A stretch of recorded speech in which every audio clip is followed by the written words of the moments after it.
Bonjour. Citoyen TV, la chaîne de l'Afrique digne et de sa diaspora, vous présente les brèves. Au sommaire, diaspora. Dramanistan, la version France-africaine de la Côte d'Ivoire en plein Paris. Yves Aipo donne des nouvelles de Johnny Pacheco. Intervention de Willy Bla. Actualité en RDC et pour finir, les titres de l'actualité en Syrie. Tout de suite, Diaspora, le Dramanistan, la version France-africaine de la Côte d'Ivoire en plein Paris. Allez mon secours! Ça pour vous dire les gars. Ouais. Ici on n'est pas dans la Tessie les gars. Ouais. Voilà, ici c'est pas du jeu. Ouais, bon non.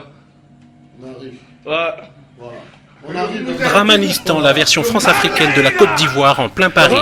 Au restaurant Vendôme à Paris sur les Champs-Élysées, Johnny Pacheco, jeune ivoirien, aurait été violemment agressé par un certain Taliban Choco et sa bande, défenseurs d'Alassane Dramane Ouattara. Voici la vidéo de leurs menaces d'agression et de tentatives d'assassinat. Ok, le Taliban.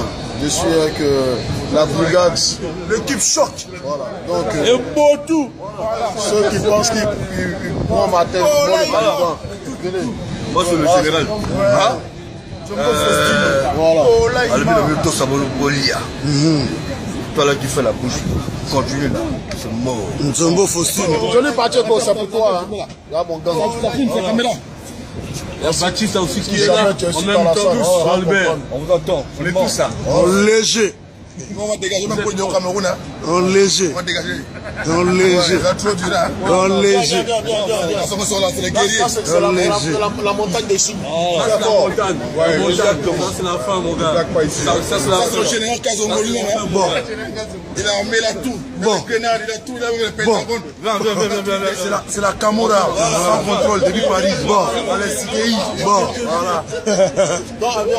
Le jour où tu essaies d'encore le payer, tu vas comprendre. Bien. Il t'a dit derrière village, il y a village. Bien son papier. Ah, bien.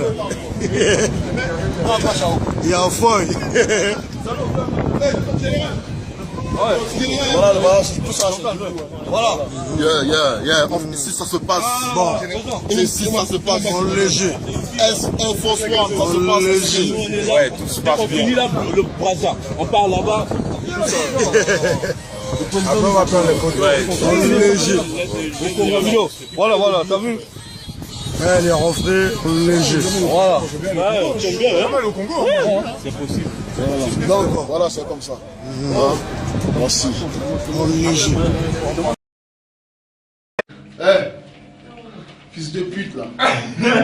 C'est le Taliban. Allez mon secours! Ça pour vous dire, les gars. Ouais. Ici, on n'est pas dans la Tessie, les gars. Ouais. Voilà, ici, c'est pas du jeu. Ouais, bon non. On arrive. Ouais. Voilà. On arrive. Voilà. Al-Qaïda! Le retour est fatal. Ouais. Voilà. Ouais. Bon, Dani Choco, c'est un boucantier, mais. Ouais, non, on arrive chargé, gars. On est prêt, beau. Ouah! Ouah!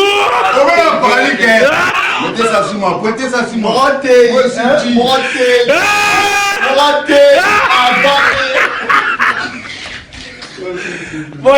y a fouille, c'est là, c'est la famille.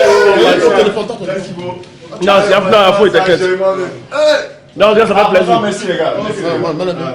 Ouais, non, c'est bon. Non, tiens, 10. Dans la famille, c'est bon? Tout de suite, Yves Aipo donne des nouvelles de Johnny Pacheco. Bonjour à tous les Ivoiriens qui nous suivent au jour le jour. Bonjour à toute la famille de la résistance, à tous ceux qui ont choisi de défendre le président Laurent Gbagbo. Bonjour à tous ceux qui ont décidé de se battre pour la liberté définitive et réelle de l'Afrique. Notre camarade Johnny Pacheco, qui est le créateur de la Jossi Gang, a été sauvagement agressé par l'individu trapu, bourré de graisse, que vous connaissez, avec la sale barbe qu'on appelle Taliban Choco. Je voudrais dire ici que déjà par rapport à l'agression, moi j'ai pas grand chose à dire, on va en reparler, mais je voudrais vous rassurer que notre camarade va bien. Il s'en est sorti avec beaucoup de blessures. Il m'a dit qu'il a le bras cassé. Il m'a dit qu'ils l'ont poignardé. À 5 reprises, ils l'ont poignardé.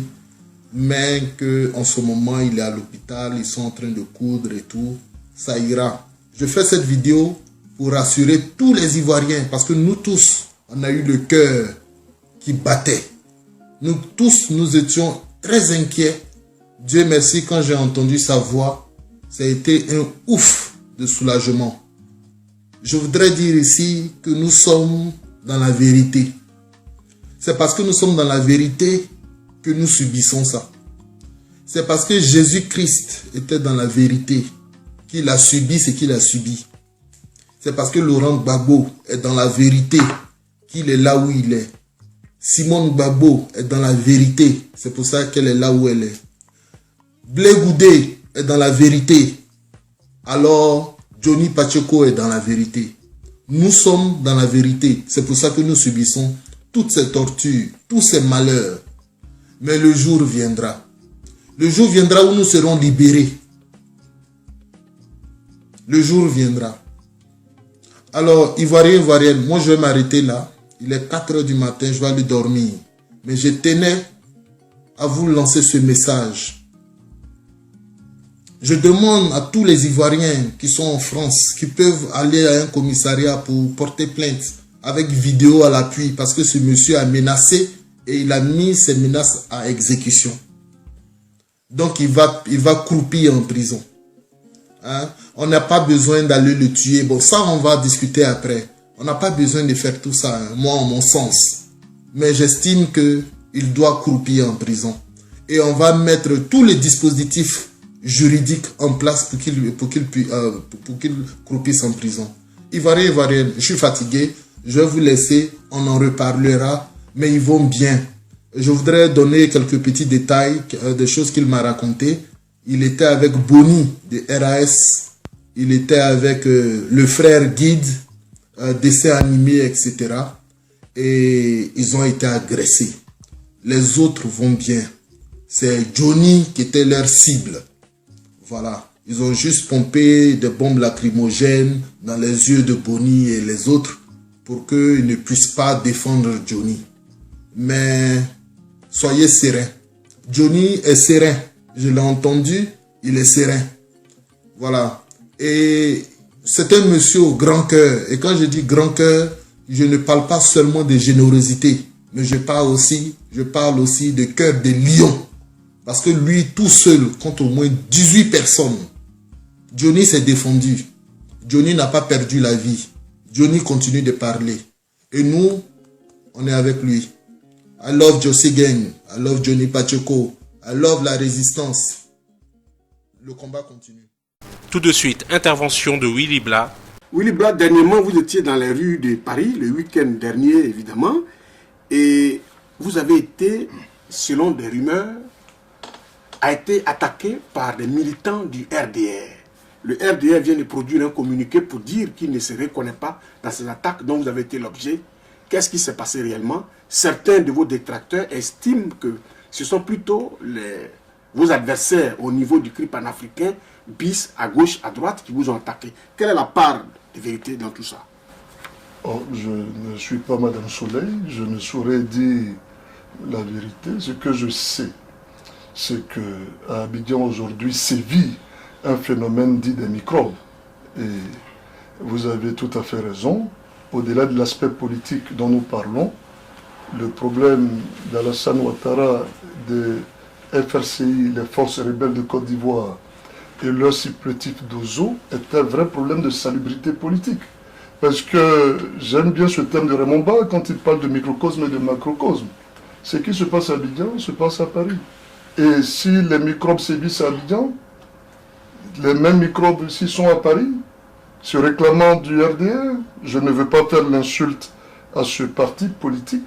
Je veux faire le distinguo entre quelques excités et un parti politique. Mais c'est un vrai problème. Et je pense que Ouattara Alassane est donc le plus grand microbe de Côte d'Ivoire. Nous avons été attaqués de la façon la plus violente, c'est à préciser, et c'est inacceptable. C'est inacceptable que, ici même en Europe, des faits graves qui sont commis en Côte d'Ivoire se répercutent ici. On a comme l'impression que c'est même commandité. Et je profite de votre antenne pour dénoncer ici l'assassinat par les mêmes microbes de cette jeune étudiante Aboni Larissa, qui a été sauvagement assassinée, pendant que d'autres personnes qui sont commis, soi-disant, à la sécurité des Ivoiriens, faisaient la bamboula dans la même commune, non loin de l'endroit de l'assassinat. Donc, c'est des phénomènes qu'il faut prendre en compte et qui nous emmènent à dire que les conditions, qui nous donnent raison sur le fait que les conditions ne sont véritablement pas réunies pour qu'il y ait des élections non seulement en Côte d'Ivoire, mais également ici en France. Vous voyez, quand une petite masse, une masse de protestation est attaquée par des gens qui se revendiquent d'un parti politique, bon, on a tout à fait raison de penser ce que nous pensons. Tout de suite, l'actualité en RDC. La Cour constitutionnelle juge institutionnelle la loi organique sur la Caisse nationale de péréquation, dont certaines de ses dispositions, et leur donne par conséquent le réexamen de cette loi au niveau du Parlement, une décision qui, selon certains observateurs, marquerait à la fois l'indépendance et la crédibilité de la Cour constitutionnelle. Le débat autour de cette loi a été houleux, aussi bien au niveau du Sénat qu'à l'Assemblée nationale. Elle avait été finalement adoptée dimanche 14 juin 2015. Cette loi a pour but de corriger le déséquilibre de développement entre les provinces et les entités territoriales décentralisées. La loi sur la Caisse nationale de péréquation a été prévue par la Constitution au regard du déséquilibre naturel des potentialités que regorge chacune des provinces. Pour assurer un développement harmonieux de toutes les provinces, il a paru nécessaire qu'il y ait un montant qui soit redistribué aux provinces défavorisées, dont le fonds pour le fonctionnement doit prévenir des 10% des recettes à caractère national. Contrairement à l'Assemblée nationale, qui avait confié la tutelle de cette caisse au ministère de la décentralisation, le Sénat l'a confié au gouvernement. Pour la Chambre haute, étant donné que la matière est transversale, la tutelle incombe au Premier ministre. Les amendements apportés par la Chambre haute du Parlement avaient essentiellement apporté à l'équilibre des budgets des provinces par une quotité qui viendrait de la Caisse nationale de péréquation financée par le pouvoir central dans son budget de développement. Après son adoption au Sénat, il y a seulement quelques mois, la Cour constitutionnelle, qui vient en remplacement de la Cour suprême de justice, la juge inconstitutionnelle spécialement en ses articles clés et ordonne qu'elle soit réexaminée. Une décision bien accueillie par certains observateurs et qui tombe au moment où d'autres mettent en cause l'indépendance de cette Cour. Et pour finir, les titres de l'actualité en Syrie. Nomination de Rima Qaderi, ministre des Affaires sociales, et de Jamal Shahin, ministre du Commerce intérieur et de la protection du consommateur.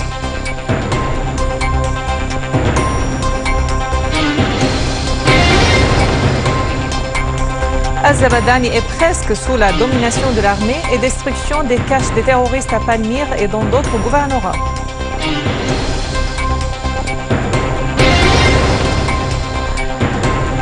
À Damas, début des activités du forum Intifada d'Al-Quds et victoire de la Palestine.